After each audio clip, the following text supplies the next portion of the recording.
બધા મજામાં જશો. આપણું ઓનલાઈન પ્લેટફોર્મ છે જે ગુજરાત એન્જિનિયરિંગ એકેડમી યુટ્યુબ ચેનલમાં બધા મિત્રોનું સ્વાગત કરે છે. આજે આપણે વાત કરવાના છે એક ઇમ્પોર્ટન્ટ ટોપિક છે મિત્રો કે જે તમારે નવું સેમ ચાલુ થાય છે તો ઘણા વિદ્યાર્થી મિત્રોને કન્ફ્યુઝન હોય કે સર અમારે આખે આખું સેમ છે મીન્સ કે કઈ રીતે કવર કરવું, કઈ રીતે આખે આખું પ્લાનિંગ કરવું, બરાબર, કે અમે આરામથી મિડના માર્ક્સ પણ સ્કોર કરીએ, જીટીયુમાં પણ સ્કોર કરીએ, સબમિશન છે, વાઇવા છે, બધું કામ અમારું આરામથી થઈ જાય અને આખે આખા સેમમાં ક્યાંય પણ રૂકાવટ ન આવે. તો એવા જ ઇમ્પોર્ટન્ટ વિડીયો સાથે હું તમારા સાથે આ વિડીયોમાં ડિસ્કશન કરવાનો છું. તો બધા વિદ્યાર્થી મિત્રોને લાસ્ટ લગી વિડીયો મિત્રો જોવાનો છે. ઘણીવાર એવું થતું હોય છે કે આપણે મહેનત તો કરતા હોઈએ છીએ પણ એ મહેનત છે એ કહેવાય ને કે પ્રોપર એક ડાયરેક્શન છે, સાચા રસ્તે છે કે શું. આપણે કહેતા હોય ને કે જો મહેનત છે એ પ્રોપર થવી જોઈએ. એવું નહીં કે આપણે 10 કલાક વાંચ્યું તો બસ હાલો માર્ક્સ આવી જશે, એવું ના. હવે 10 કલાક આપ્યા છે, એના પાછળનું કારણ શું છે, વાંચ્યા પછીનું તમને યાદ શું રહે છે, એવું ઘણું બધું વસ્તુ છે મિત્રો જોવાના છે. તો વિડીયોને તમારે બધા દોસ્તોને સેન્ડ પણ કરવાનો છે જે મિત્રોને સારા માર્ક્સ લાવવા છે મિડમાં, જીટીયુમાં કે કોઈ પણ જગ્યાએ. કે આખું સેમ છે, તમારે ટેન્શન લીધા વગર જો ક્લિયર કરવું હોય, પાસ થઈ જવું, મસ્ત એન્જોય કરતા કરતા, મીન્સ કે કોલેજ કોલેજની લાઈફ છે એ જીવતા જીવતા, મીન્સ કે એન્જોય કરતા કરતા. તો આ વિડીયો મારો તમારે ખાસ સાંભળવાનો છે. આમાં આપણે કાંઈ પણ ભણવાનું કે એવું કંઈ ડિસ્કશન નથી, તો કોઈ વિદ્યાર્થી મિત્રોને કંટ્રોલ આવશે એવું પણ થશે નહીં. સૌથી પહેલા તો આપણી યુટ્યુબ ચેનલ છે જે મિત્રો ગુજરાત એન્જિનિયરિંગ એકેડમી કરીને એમાં બધા મિત્રોનું હું સ્વાગત કરું છું. કે આ ચેનલ વિશે તમે બધા મિત્રો જાણતા જ હશો. ઓકે, તો હવે આપણે એ જોશે મિત્રો કે કોઈ પણ સેમેસ્ટર છે તમારું, બરાબર છે, માની લો કે તમારે કદાચ ચોથું સેમેસ્ટર, અત્યારે આપણે એક્ઝામ્પલ તરીકે લઈએ, ડિપ્લોમા સેમ ચોથું ચાલુ થયું હશે, બરાબર છે, સેમ 4 ની વાત કરીએ આપણે. આ સેમ છે મિત્રો એ ચાલુ છે, અથવા કોઈ પણ સેમેસ્ટર તમે ડિપ્લોમાનું છે કે જીટીયુ અંડર આવતું હોય અથવા તો બીજી કોઈ યુનિવર્સિટીને હોય તો એ લઈ શકે છે. હવે સેમેસ્ટર ચાલુ થયું તો સૌથી પહેલા તો તમારે આખે આખું પ્લાનિંગ એ કરવાનું કે આપણી પાસે સમય કેટલો છે. હું એમ કહું છું, સમય છે ને મિત્રો એ બહુ ઇમ્પોર્ટન્ટ વસ્તુ છે. મીન્સ કે ટાઈમ ટાઈમ છે એ તમારે આખે આખું પ્લાનિંગ કરવાનું. હું માનું કે નવું સેમ ચાલુ થયું, બરાબર, તો શરૂઆતના દિવસો છે એ તમે કદાચ શું કરશો કે એન્જોય કરશો, મોજ મસ્તી સાથે તમે વિતાવશો, બરાબર. વોટ એવર આપણે કોલેજ લાઈફમાં છે તો થોડાક દિવસ તો આપણે મોજ મસ્તી કરવાના જ છે. નવા નવા સબ્જેક્ટ હશે તો સબ્જેક્ટના નામ છે, બરાબર છે, એ બધું આપણે જાણવામાં થોડાક દિવસ થઈ જશે. બરાબર? તો કાંઈ વાંધો નહીં, થોડાક દિવસ તમે એન્જોય મોજ મસ્તી કરી લ્યો. પછી તમારે પહેલું સ્ટેપ આવે છે એ તમારું આવે છે કેવું, તો કે મિડ એક્ઝામ. કઈ એક્ઝામ મિત્રો? મિડની એક્ઝામ આવે ને એ તમારે ખાસ ઇમ્પોર્ટન્ટ છે. હવે જે મિત્રોને એસપીઆઈ છે, બરાબર છે, જે મિત્રોને 9 લેવાના હોય છે અથવા 8 લેવાના હોય છે અથવા સીજીપીઆઈ અથવા તો સીપીઆઈ, કોઈ પણ વસ્તુ ચાલો તમે માની લો, બરાબર છે. હવે એ મિત્રોને 8 કે 9 ક્યારે આવતા હશે મિત્રો એ તમને ખબર છે? તમે એવું ખાલી વિચારી લ્યો કે હું જીટીયુમાં ખેંચું, તો એમ ભેગું નહીં થાય. તમારે શું કરવું પડશે, તો જો કે મિડ એક્ઝામ છે મિત્રો, મિડ એક્ઝામ એમાં પણ તમારે વાંચવું પડશે અને સારા માર્ક્સ હશે ને તો તમારે જીટીયુમાં 8 કે 9 એસપીઆઈ પછી મીન્સ કે એટલે આવવાનો ચાન્સ રહેશે. જો મિત્રો જીટીયુમાં તમે એવું વિચારી લ્યો, બરાબર, કે જીટીયુ એક્ઝામ છે, હવે હું આરામથી એમાં શું કરીશ કે 70 માર્ક્સ લાવીશ, બરાબર, 70 આઉટ ઓફ 70 તમે લાવશો, વોટેવર એના માર્ક્સ આવશે. પણ તમારી મિડ એક્ઝામ છે, બરાબર, એમાં તમારે સારું પરફોર્મન્સ નહીં હોય, એના ખાલી તમે પાસિંગ માર્ક હશે 8 અથવા તો 12 માર્ક્સ હશે, તો એ વિદ્યાર્થીને સબ્જેક્ટમાં ગ્રેડ કઈ રીતે આવશે? તો એ ઇસ્યુ આવી શકે છે. એટલે જે મિત્રોને પહેલી વસ્તુ તો મિત્રો હું તમને એ ક્લિયર કરી દઉં, જે લોકોને એસપીઆઈ છે 8 કે 9 ઉપર લેવાના છે, બરાબર છે, એ મિત્રો શું કરશે, સૌથી પહેલા તો પોતાની મિડ એક્ઝામ છે ને મિત્રો એનો સિલેબસ છે ને એ સારી રીતે કવર કરશે. મિડ એક્ઝામનો સિલેબસ છે ને એ તમારે સૌથી પહેલા ક્લિયર કરવાનું રહે. મિડ એક્ઝામ તમારી પતે, મિડ એક્ઝામ તમારી પતી જાય ને પછી શું કરશો તમે, તો સૌથી પહેલા પછી તમારે એ વસ્તુ ઉપર ખાસ ધ્યાન દેવાની કે સૌથી પહેલા તમારે તમારો સિલેબસ તમારી પાસે તમારે કાગળમાં ઝેરોક્ષ કરાવી લેવાનો અથવા તમને યાદ રહે ને મિત્રો, બરાબર, એટલું તમારે યાદ રાખવાનું, બરાબર, કે મારી પાસે આટલો સિલેબસ છે અને મારી પાસે આટલો ટાઈમ છે, બરાબર, તો હવે હું કઈ રીતે વાંચીશ ને મારી પાસે દિવસો કેટલા છે એ બધી વસ્તુ તમારે ખાસ ધ્યાન રાખવાની, બરાબર. હવે તમારી પાસે દિવસો આવી ગયા, હવે નેક્સ્ટ સ્ટેપ તમારું એ હશે કે મારી પાસે સબ્જેક્ટ કેટલા, સબ્જેક્ટના નામ છે, એમાંથી તમને વિષય છે મિત્રો, બરાબર, કે તમને કેટલા આવડે છે, વધારે કેટલા આવડે છે, ઓછા કેટલા આવડે છે, મીન્સ કે સૌથી હાર્ડ કયો છે, હાર્ડ સબ્જેક્ટ છે અને સાવ સહેલો છે, બરાબર છે. આ બે સબ્જેક્ટ છે એ તમારે આખી લિસ્ટ અલગ પાડવાની, મીન્સ કે આખું ટેબલ છે તમારે અલગથી બનાવવાનો, બરાબર છે. પછી તમારે બધાય વિષયનું શું કરવાનું કે ટાઈમ ટેબલ બનાવવાનું. ટાઈમ ટેબલ બની જાય તમારું, એ પ્રમાણે તમારે સૌથી પહેલા તો મિડ એક્ઝામ છે એના માર્ક્સ બને એટલા ફૂલી કવર કરવાની ટ્રાય કરવાની. જે મિત્રોને સારા એસપી લેવા છે ને, ખાલી પાસિંગ માર્ક જોઈ છે, ખાલી પાસિંગ માર્ક જોઈએ એની તો કઈ ટેન્શન છે જ નહીં. એ તો એટલીસ્ટ 12 અથવા તો 8 માર્ક્સ લાવશે અને પાસ થઈ જશે, એની કઈ ટેન્શન નથી. એટલે સૌથી પહેલો તમારો ટાર્ગેટ નવા સેમમાં શું હશે મિત્રો, તો કે મિડ એક્ઝામ. આ મિડ એક્ઝામ તમારું પહેલું કામ છે કે ચાલુ થઈ જાય, અને એ પહેલા તમારે બુક છે એ પણ વાંચવા માટેની નોટ છે તમારે લઈ લેવાની, બરાબર છે. જેથી કરીને શું થાય કે તમારી પાસે મટીરિયલ રહે. ઓકે, તો નેક્સ્ટ છે મિત્રો તમારી બુક છે, બરાબર છે, વાંચવા માટેની એ સૌથી પહેલા તમારી પાસે હોવી જોઈએ. બોક્સનો મેટર આપણે કમ્પ્લીટ થાય, બરાબર છે. એ પછી આપણે મિડનો સિલેબસ આગળ વાત કરીએ પ્રમાણે બીજા નંબરનું સ્ટેપ તમારું એ આવશે કે તમને સબમિશન માટે, બરાબર, સબમિશન માટે જે લખવાનું આપે છે, બરાબર છે, એ તમારે પ્રેક્ટિકલ હોય અથવા તો વાઇવાનું મટીરિયલ આપતા હોય કે તમારે અસાઇનમેન્ટ આપતા હોય, બરાબર છે, કોઈ પણ વસ્તુ તમને જે આપે છે મિત્રો એ તમારે ટાઈમસર કમ્પ્લીટ કરી નાખવાની. જેથી કરીને શું થશે કે તમારા જે વાઇવાના માર્ક્સ છે એટલે કે સબમિશનના જે માર્ક્સ છે ને મિત્રો એ તમારા કપાશે નહીં. એટલે એ માર્ક્સ છે તમને ફૂલ મળી ગયા, બરાબર, એ વસ્તુ ક્લિયર થઈ ગઈ આપણી, બરાબર ને. કેમ કે વાઇવાના માર્ક્સ છે મિત્રો એ ફૂલ આપણે લેવા પડે. સબમિશનના માર્ક્સ છે આપણે ટાઈમસર કહેવાય ને કે કમ્પ્લીટ કરી દઈએ એટલે આપણે શું થશે કે એ મળશે જ. એટલે આપણું શું થયું કે જે 30 માર્કનું જે કોલેજ લેવલનું જે માર્ક્સ હોય ને, આપણા કોલેજ લેવલના મિત્રો માર્ક્સ હોય ને એ આપણે સારી રીતે શું થાય કવર થઈ જાય, બરાબર. તો કોલેજમાં આટલું આપણે લડવાનું હોય છે. અને જો એટેન્ડન્સ છે તમારી હાજરી, એ હાજરી પણ તમારી ફૂલ રાખવાની. મીન્સ કે માનો કે 70 કે 60% આપણે ડિપ્લોમા અથવા તો માનો કે એન્જિનિયરિંગમાં શું હોય તો એટલી હોય છે એમ વધારે પડતી, તો એટલે એ વસ્તુ મિત્રો ખાસ ધ્યાન રાખવાની. આટલી વસ્તુ તમારે ક્લિયર કરવાની. આ થયું આપણું કોલેજ લેવલનું પરફોર્મન્સ, કે કોલેજ લેવલની આપણી કહેવાય ને શું કહેવાય કે મિડ હશે અથવા તો તમારી શું હશે, મિડ એક્ઝામ હશે, બરાબર છે, વાઇવા હશે, પછી સબમિશન તમારું હશે. આ 3 વસ્તુ ઉપર તમારે ધ્યાન રાખવાની.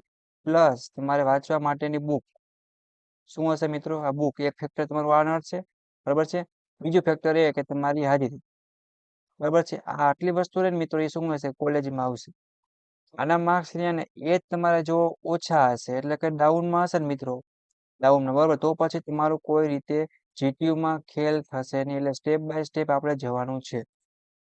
પેલું છે એ આપણી કોલેજ છે મિત્રો, બરાબર. પેલું લેવલ, પેલું સ્ટેપ કોલેજ છે. અહીંયા આપણે જો હારી જાય અહીંથી અથવા તો ઓછા માર્ક્સ આવે છે તો આપણે જીટીયુમાં 70 માંથી આપણે શું કહેવાય કે 70 માર્ક્સ લાવશું તો પણ પાસ થઈ શકશે જ ખાલી. જે લોકોને 9 લેવા છે, ટોપ કરવું છે ને ક્લાસમાં, થોડુંક કહેવાય ને આમ આપણે આમ થોડુંક એન્જોય થઈ જવું જોઈએ, પાર્ટી બાલ્ટી ફંક્શન કરવા હોય છે અને આમ તે એન્ટ્રી પાડવી હોય એ થશે નહીં. મીન્સ કે ફ્રેન્ડલી એમ આપણે કોઈ ખરાબ વ્યવહારથી એવી વાત નહીં કરતા. જસ્ટ તમને એક્ઝામ્પલ આપું. ઘણા લોકોને એવું હોય કે મારે આખા રૂમમાં છે, ખબર છે, આખા ક્લાસમાં છે, મારે ટોપ કરવું છે, તો પછી મિત્રો એ રીતે થોડુંક તમારે રહેવું પડે, બરાબર છે.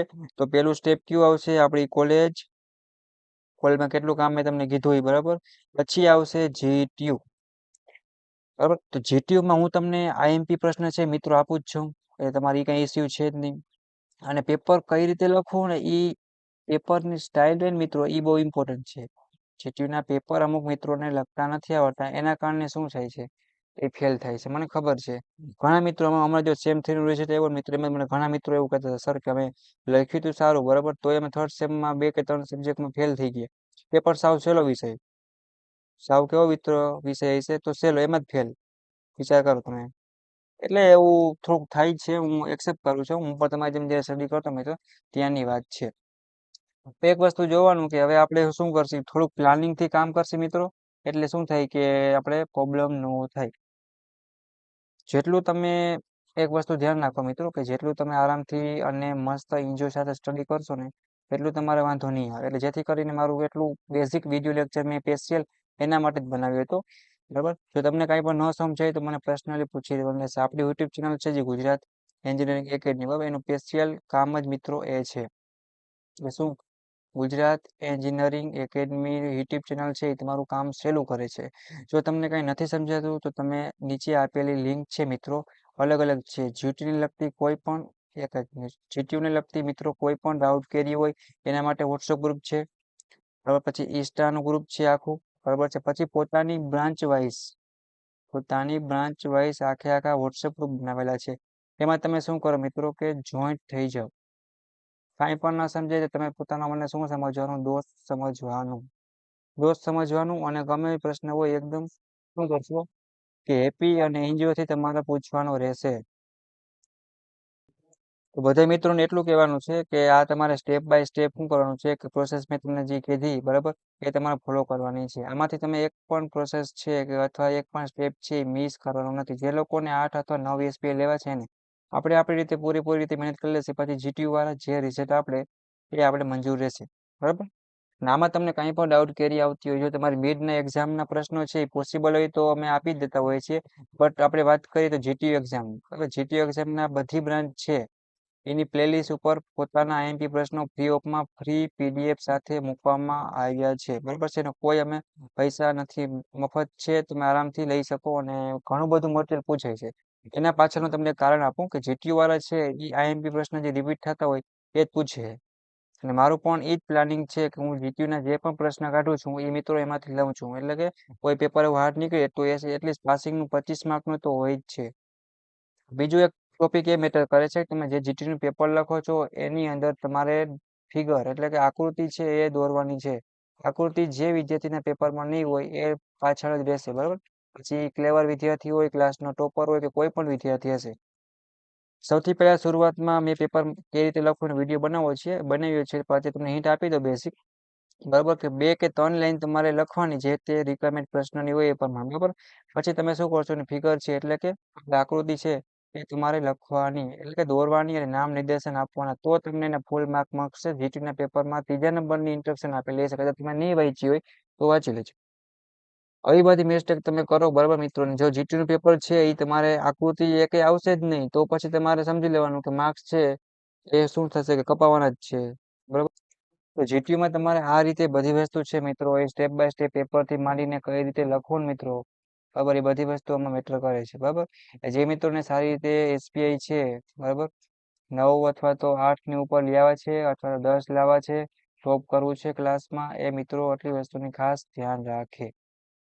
જેથી કરીને શું થશે મિત્રો કે બધું બ્રહ્માસ્ત્ર છે આપણે સાથે કહેવાય ને કે લડશી તો આપણે સારી રીતે ભેગું થશે. બાકી તમે ખાલી મિડમાં પાસિંગ માર્ક લઈ આવશો, બરાબર, અને જીટીયુમાં ખાલી સ્કોર કરશો તો એ ભેગું થશે નહીં. ઘણા મિત્રોને એવું થાય કે સર મેં જીટીયુની બોર્ડની એક્ઝામમાં તો પાસ થઈ ગયા, 60 માર્ક્સ આવ્યા, એ ગ્રેડ છે, સર એસપી 8 જ છે અથવા તો 9 જ છે, કેમ 10 નથી? બરાબર છે. જે લોકોને વધારે માર્ક્સ લેવા છે, તો જે લોકોને બેકલોગ આવે છે, બરાબર છે, બેકલોગ આવતો એ મિત્રો અથવા તો કેટી આવે છે, આ મિત્રો ખાસ ધ્યાન રાખવાનું છે કે તમારે આમાંથી બધું ના થઈ શકે તો કાંઈ વાંધો નહીં, પણ એટલી પાસિંગ માર્ક છે મિત્રો એટલું તમારે કરી લેવાનું છે, જેથી કરીને શું થાય કે તમારે પ્રોબ્લેમ ના આવે. અને બધી વસ્તુ એન્જોય કરતા કરતા તમારે સ્ટડી કરવાનું, કઈ ટેન્શન લેવાનું થતું નથી. આપણે હવે ટેન્શન છે એ કોઈ મિત્રો લેશે નહીં. ઓકે. અને તમારે કાંઈ પણ જો ડાઉટ કેરી આવે મિત્રો તો હું તમારો દોસ્ત જ છું, બરાબર છે. એવું સમજી અને તમારે મારી સાથે મિત્રતા રાખીને વાતચીત કરી, કાંઈ ના સમજે મને પર્સનલી પૂછી પણ શકો છો. ઓકે. તો આ જે બેઝિક ઇન્ટ્રોડક્શન આપ્યું, મેં તમને પરિચય આપ્યો, બરાબર, તમને જસ્ટ જાણવા માટે. જો સેમ 3 નું રિઝલ્ટ આવ્યું, ઘણા મિત્રો નારાજ છે, ઘણા મિત્રોને ટેન્શન છે કે સર શું થશે, બેકલોગ કેટલી છે. ટેન્શન નહીં લેવાનું, પણ આપણે થોડી થોડી મહેનત કરવાની. અને જોબ રિલેટેડ પણ વિડીયો બનાવું છું, તો તમારા માટે કેવી જોબ છે, તમારે કઈ જોબમાં કેવી રીતે તૈયારી કરવી છે, બધું પ્રોપર પ્લાનિંગ કરવાનું ને પછી તમારે આગળ સ્ટડીમાં વધતું જવાનું. ઠીક છે ને. તમારે ફેસને હંમેશા માટે હસતો રાખવાનો, સ્માઇલ રાખવાની. બરાબર. મને બહુ ડ્રોઈંગ તો નહીં ફાવતું, પણ એટલીસ્ટ તમારે જેટલું બનાવી દેવાનું છે. બરાબર. આપણે હસતું રહેવાનું, એન્જોય કરવાની. અને આપણી યુટ્યુબ ચેનલ છે એને સબસ્ક્રાઇબ કરો મિત્રો, અને બેલ આઇકન કરો, અને લાઈક મારા માટે કરી દો મિત્રો, અને કોમેન્ટ પણ કરો, બસ, જેથી કરીને બને એટલો અમને પણ થોડો સપોર્ટ મળે. અને તમારે કાંઈ પણ જરૂર હશે તો તમે કોમેન્ટ બોક્સ છે એમાં જણાવી પણ શકો છો. હવે હું રાઠોડ ડીમર તમારી પૂરેપૂરી સપોર્ટ કરી મિત્રો. અમારી સાથે અમારા ટીમના મેમ્બર છે એ પણ તમને પૂરો સપોર્ટ કરશે. તમારે અમારી સાથે વાતચીત કરવી હોય, તમને કાંઈ પણ ગભરામણ થતી હોય, જોબ રિલેટેડ છે અથવા અભ્યાસ રિલેટેડ છે, અથવા તો કાંઈ પણ ડાઉટ કેરી હોય તો મને પર્સનલી પૂછી લેવાનું રહેશે. બરાબર. તો મારા માટે તમારે એક સબસ્ક્રાઇબ કરવાનું મિત્રો, એક લાઈક કરી દો મારા માટે, અને કોમેન્ટ કરી અને તમારા બધાય દોસ્તો છે, બધાય મિત્રો છે તમારા, એને શેર કરો. ઓકે, અને કદાચ કોઈ 10મા ધોરણનો વિદ્યાર્થી હોય, એને કાંઈ ના સમજે તો પેપર કઈ રીતે લખવું, તો કાંઈ પણ ટેન્શન થતું હોય, અથવા 12મા ધોરણ છે, ખબર છે તો 12 સાયન્સ પછી એન્જિનિયરિંગમાં શું કરવું છે, કાંઈ પણ A to Z કાંઈ પણ જો ઇસ્યુ તમને આવે તો મને પર્સનલી પૂછી લેવાનું છે. ઓલ વિડીયો તમને મળી જશે. ઓકે મિત્રો, તો જો આપણો બોર્ડ પણ છે આખે આખો ભરાઈ ગયો છે. બરાબર, આ બધા મજામાં જશો. દાખલાને તમારે યાદ રાખવાનો છે અને હેપી એન્જોય સાથે શું કરશો, તમે બધાય અભ્યાસ કરશો અને એન્જિનિયરિંગ અથવા તો જીટીયુ અથવા તો બીજા વિદ્યાર્થી મિત્રો છે જો મારો વિડીયો જોઈ રહ્યા હોય તો એ ટેન્શન લેશે અને સારી રીતે પાસ થઈ જવાનું છે. એવું કે બધાને મોટિવેશન મેં થોડું કર્યું, તો પ્રેક્ટિકલી સમજાવ્યું કઈ રીતે તમારા માર્ક્સ છે, ક્યાં કપાય છે, ક્યાં તમે સ્કોર કરો, ક્યાં કેટલું ધ્યાન રાખી, એટલું વસ્તુ ધ્યાન રાખજો. ઓકે, તમારા માટે કોમેન્ટ કરી આપો કે વિડીયો કેવો બન્યો, અથવા તો તમારે કાંઈ પણ જરૂરી વિડીયો બનાવવો હોય ટોપિક ઉપર એ પણ મને કહી શકો છો. ઓકે મિત્રો, thank you, take care, bye bye, આવજો, નેક્સ્ટ મુલાકાત લેશું. ઓકે.